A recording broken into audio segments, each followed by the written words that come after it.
Well, we're joined now by Samiran Chakraborthy of Citibank and also Arvind Virmani, former CA of Government of India and also a representative of India to the IMF. Welcome to the show, both of you. Samiran, if I may start with you, there's a great deal of confusion in the market this time. Normally, you expect, there's a fair amount of agreement whether the RBI is going to cut rates, raise rates, status quo. But this time, the market seem not only just equally divided, they seem equally confused. So, is that the way things are going to be? With you have 6 members deciding what monetary policy is going to be about. Will we have many, many different opinions, and will markets remain confused at a time when I think it's important that markets should get clarity on the central bank's thinking? Samiran?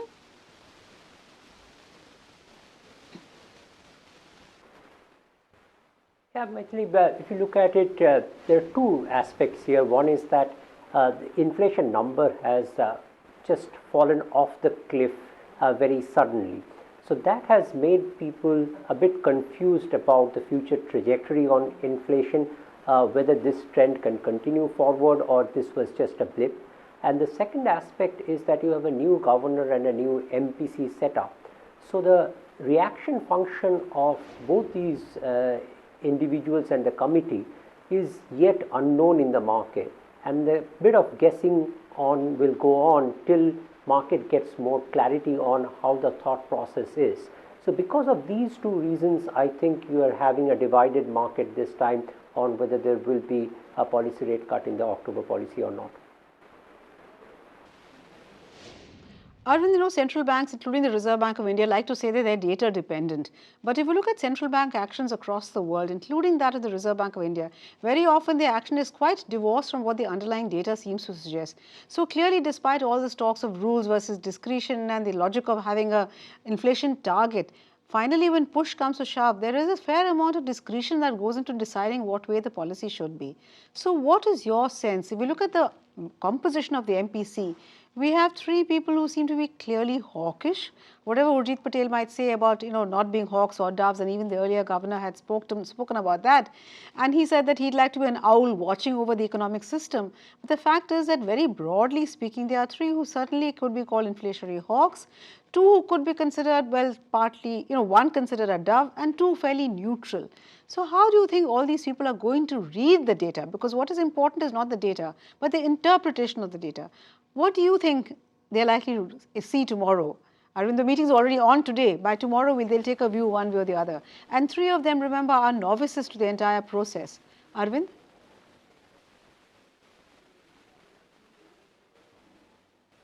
Well, 3 of them are internal nominees, right, of the RBI.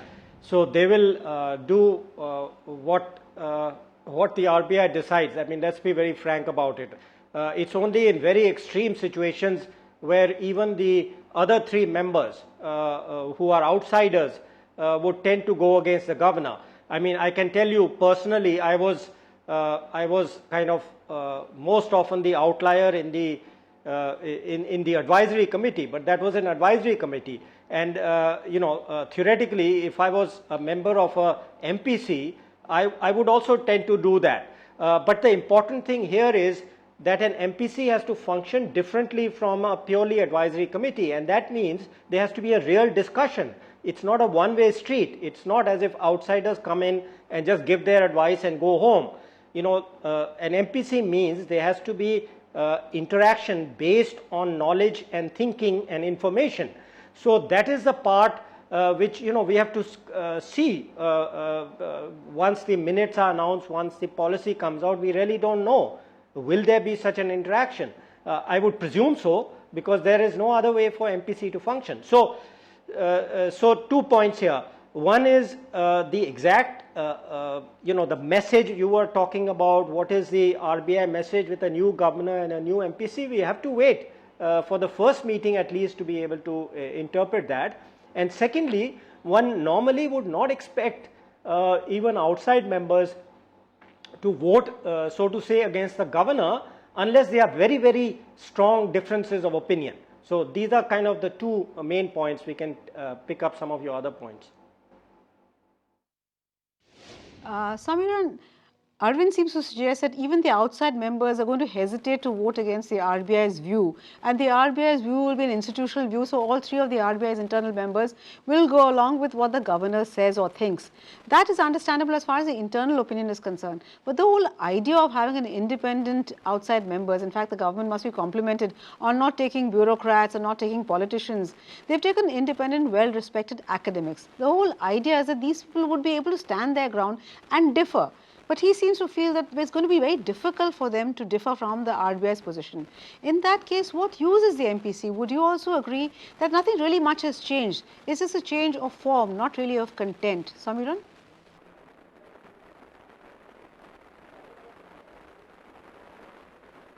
Well, the way I look at it is that if you look at the outside members, one of them is a very well-known econometrician, one of them is a very well-known theoretician. So I think they will bring a lot of different ideas onto the table, if not anything else. So the discussion around the table will be far richer. What they will finally vote on, or how they will vote on, whether they will differ from the RBI or not, it's probably, in my view, too early to judge on that.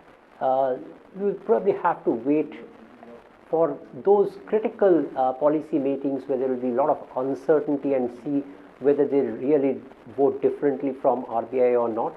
But one thing is for certain, that the richness of the discussion will definitely be there, because they are coming from different walks of life with different kinds of experiences that will enrich the whole process. Arvind, yes, there might be a exhaustive discussion. It might be a much richer discussion than before, because as I said, it's no longer just an advisory committee. It's basically the policy setting committee, and they also are answerable, because not only is their voting known, but they also, in case their advice is not taken, they to give reasons, etc. But will that itself really make a difference as far as the final decision is taken? Because remember, the RBI is the one which is accountable. The three members have a much lesser degree of accountability, and also what is important is how this decision is communicated, because if the governor just goes along as it were, he feels compelled to go along, there's not much conviction, then even the manner of communication to the market, will that not impact what the market's reaction? Arvind? So, having been on the advisory committee, it's very important to understand that there were actually 8 members. So to think that they didn't speak independently, or there was not a diversity of views is kind of not correct. In fact, you will have more diversity of views with 8 members, which you did, than you'll have from 3 outside members. So that is not the issue. The issue which I'm pointing to, which I think you missed, is that an MPC has to have more insider information. We just used to get a standard thing about what the economy is, etc., which is publishable stuff. But in an MPC, both sides are more responsible. The internal side has to give more information. It has to explain its thinking. That they never had to do in the just technical advisory committee. In fact, they never even gave what their position would be. So it's a completely different thing. That's the point I'm making, that they are all in it together. It is not a question of one side coming in asking for somebody's views. It's a discussion. A discussion has to be based on information and not just publicly available information. Let's say 2 members are thinking one way, and the governor wants to convince them that they are wrong. You have to give inside information. You have to say why you believe you're wrong. No? So there's an actual serious discussion. And that's the point I was making, that how these discussions, what the final result of these is, we have to wait till the first minutes of the meeting comes out. For example, let's say the RBI decides on a 25-point rise, but the minutes tell us that one person voted for 50. Now that is information, and so on. We need that kind of information to be able to make predictions about what the MPC will do in future. Just speculating about it now will not give you more information on that. No? You have to wait and see. Absolutely. No, there's Oh, yes, of course. The proof of the pudding is always in the eating. But Samiran, there is a difference in the way the RBI will approach the issue and the way the outside members will approach the issue, for the simple reason that the MPC is charged with only one responsibility: to determine the rate action that is necessary to impact and reach that inflation target, whereas the RBI is a full service central bank. So the RBI nominees will be looking at much more than just or they should be looking at much more than just interest rate and inflation. You also are the public, the merchant banker of the government, you manage the public debt, you are the supervisor of the banks, you have to regulate the banks. So the RBI's view will be informed by its other objectives as well, whereas the external members have no such responsibility. Will this not create a problem? Because even if, as Arvind says, the RBI members give all the full information, how do you see this kind of simmering difference of the kind of objectives they need to keep in mind? How do you see this getting resolved?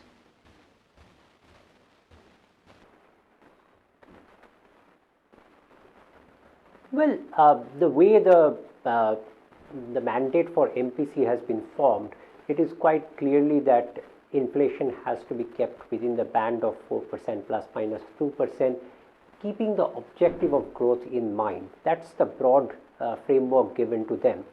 Now, whatever affects this framework willy-nilly should get into the decision-making process.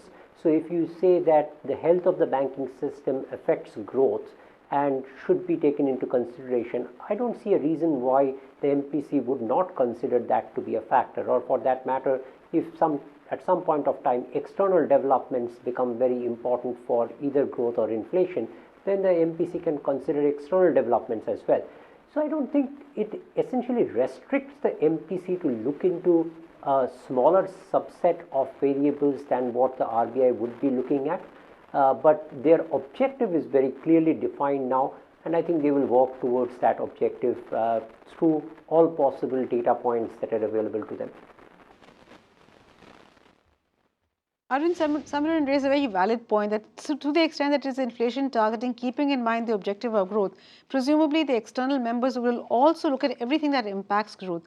But my question to you is that even though we have an inflation target which has been clearly defined, 4% plus minus 2%, under the earlier regime with the earlier governor, there also was a glide path for that inflation, that it should reach 4% by 2018.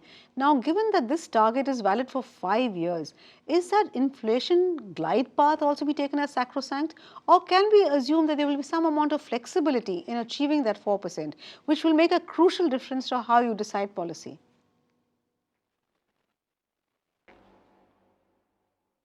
Well, I don't think the glide path is sacrosanct, that's not the word, but I would not expect, unless new information or something new comes in, I would not expect at this point that the new governor will change the glide path purely because he is new. I mean, in the sense of saying, oh, I'm going to do it differently. No, I don't think so. However, if objective conditions, outside matters, whether it's the global economy, etc., change, then that glide path could change. But as I said, my judgment at this point is that will not change. To come back to certain things, we talked about data dependent and all that. Those are important issues.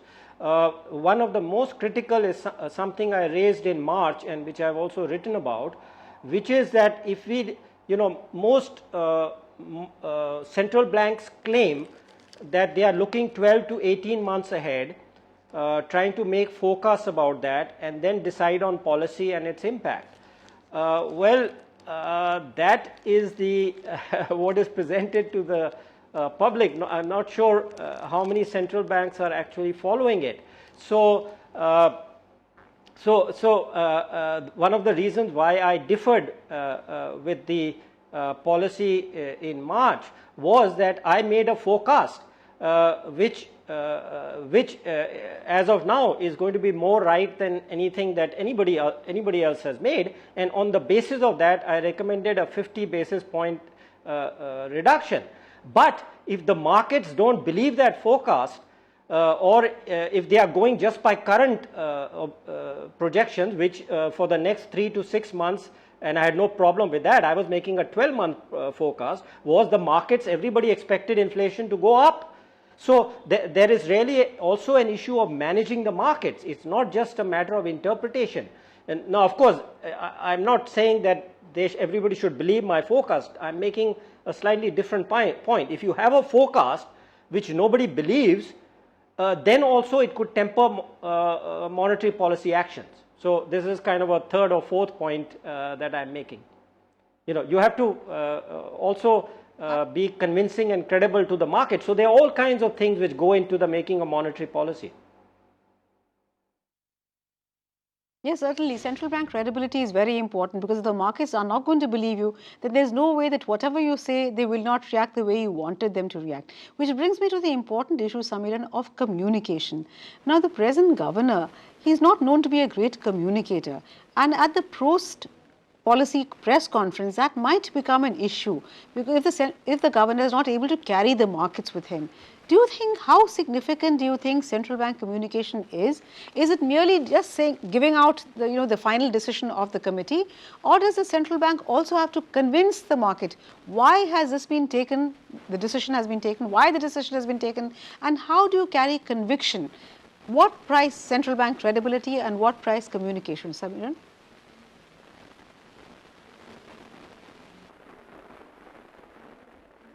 Well, if you look at today's macro situation, the growth inflation mix and the overall combination of macro data across the world, I'm not overly worried about communication of RBI. Typically, the communication becomes extremely important in times where either there is a crisis or there is an issue of differing expectations in market vis-a-vis the central banks. I don't think we have that kind of a problem today, so I'll be less worried about the communication part at this point of time. It will be more important to get the framework of MPC right. You would ideally not want a situation where the MPC is divided 3-3 from day one. You need to build some kind of a consensus within that MPC. I think that's going to be one of the most important aspects for this October policy. The communication part, different people have different styles of communication, so I'm not going into interpersonal issues here.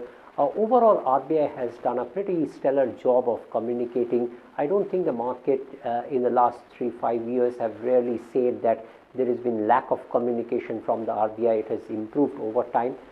Can it be going forward even better? Yes, nothing is perfect. But I would say that at this moment I would not be so concerned about the communication part of it.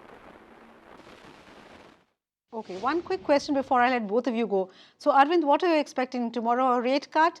Yes, no, and if so, how much? 25, 50? Arvind? Well, you know me, I don't make forecasts about what other people will do. What I will reiterate something which as I said, I wrote in March, which has everything is on track to what I said. So if they go by my recommendation, which they definitely will not, I would say that the time is ripe for a minimum 25 cut, even taking account of all their previous statements, etc. If they go by my forecast, which is completely on track, by the way. I had given a 70% probability of inflation in March being between 4 and 5%. So based on that, it would be one thing. But as I said, it's the first meeting, and the first announcement of the governor. What are his motivations, what he's going to do is something which I really wouldn't want to predict. Yes. Yes, really. I think not everybody would be as brave as you, Arvind, in fact, to make a prediction and have it finally turn out correct. But very quickly, Samiran, what is your best bet tomorrow? Rate cut, yes, no, 25, 50?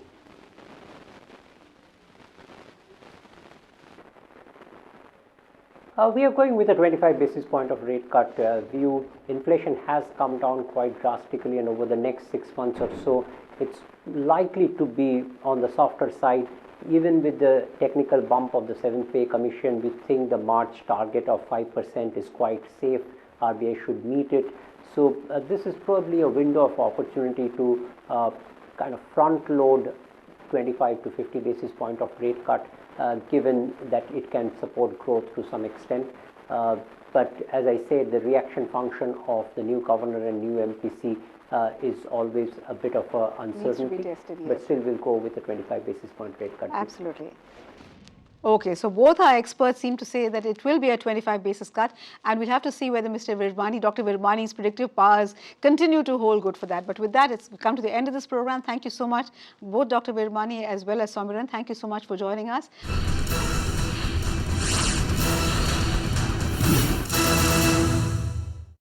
Find us on Facebook at facebook.com/ETNow and don't forget to click the like button. You can also follow us on Twitter at ETNowLive. To stay updated with all our programming, hit the subscribe button on our YouTube channel by logging on to youtube.com/user/ETNow.